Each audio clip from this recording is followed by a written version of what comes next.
Hoy voy a demostrar la ley de Ohm y si no sabes física o matemática, no importa, ya que lo más importante en realidad no es tanto las ecuaciones, sino más bien entender la lógica detrás de las ecuaciones, porque se van armando ecuaciones con otras ecuaciones y luego se van reemplazando. Entonces eso es lo más importante en realidad, entender esa lógica de las cosas que se van reagrupando. Bueno, dicho eso entonces, te invito a relajarte y a entender de dónde viene esta famosa ley. Bueno, entonces esta ley, este modelo, es un modelo de un circuito eléctrico y esto que está acá se conoce como fuente de voltaje y esto como resistencia comúnmente, ya que estos símbolos físicos representan una función de la realidad. En este caso este símbolo representa la función que cumple una pila, es decir, suministrar voltaje a un circuito. Y esto que está acá es una resistencia que cumple la función de una ampolleta, por ejemplo. Es decir, entonces, tenemos un cable que va a transportar a través de una fuerza eléctrica estos electrones a esta ampolleta. Y esto lo que va a hacer es que se va a encender una vez la corriente llegue a la ampolleta. Y esta ley, la famosa ley de Ohm, establece que para hallar el voltaje de la ampolleta en este punto, que llamaremos A y B, para hallar ese voltaje entre A y B, debemos multiplicar la resistencia que tiene esa ampolleta por la corriente que va circulando a través del cable. Y eso nos va a dar el resultado del voltaje que hay entre estos espacios. Eso establece esta ley. Entonces, lo que vamos a hacer es ir desglosando paso a paso para encontrar de dónde viene esta famosa expresión R por I.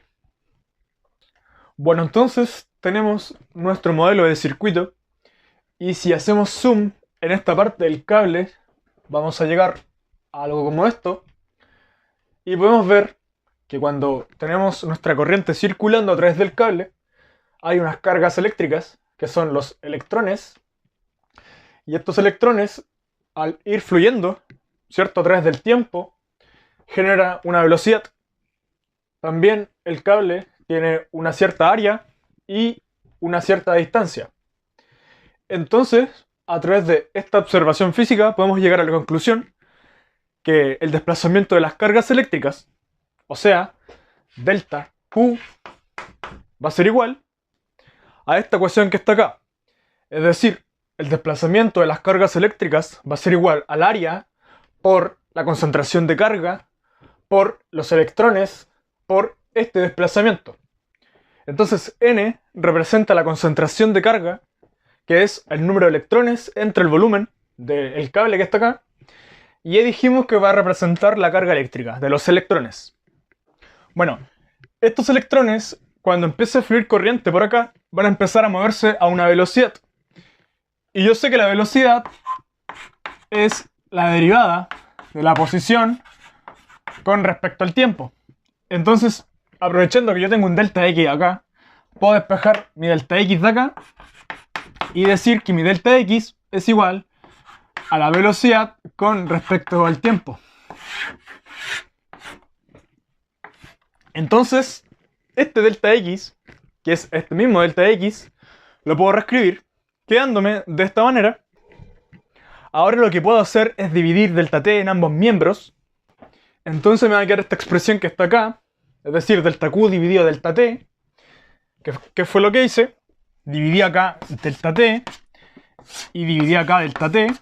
Este se fue con este y este me quedó de esta manera. Por eso es que acá desaparece el delta t. Bueno, y las cargas eléctricas, es decir, estos electrones, cuando se empiezan a mover a través del tiempo, eso se conoce como la corriente. Entonces, en vez de escribir delta Q sobre delta t, puedo escribir la corriente es igual al área por la concentración de cargas en el cable, por las cargas eléctricas que hay en el cable, por la velocidad que formaron esas cargas eléctricas. Bueno, y finalmente, aquí lo que puedo hacer es dividir por el área en ambos lados y me va a quedar la expresión I sobre A igual a A por N por E por la velocidad sobre A, y va a pasar lo mismo de delante, que se va a ir esta área con esta área Y me va a quedar que I sobre A va a ser igual, es decir, me va a quedar este término. Y el término corriente sobre un área representa lo que se conoce como densidad de corriente. Entonces, J es igual a la densidad de corriente, o sea, la corriente sobre el área. Entonces este término, densidad de corriente igual a la concentración de cargas por las cargas eléctricas por la velocidad, lo puedo reescribir como J igual a la concentración por las cargas por la velocidad. Bueno, aquí es cuando se mezclan otros conceptos como el concepto de cinemática, donde dice que la velocidad es igual a la velocidad inicial más la aceleración por el tiempo. Bueno, y si se dan cuenta, estos electrones en su momento no tuvieron una velocidad inicial. Esta velocidad empezó cuando la pila hizo contacto con el cable y la fuerza eléctrica permitió que los electrones empezaran a fluir y eso generó una velocidad. Pero entonces la velocidad inicial en ese punto fue 0. Por lo tanto, nos queda solamente que la velocidad va a ser igual a la aceleración por el tiempo.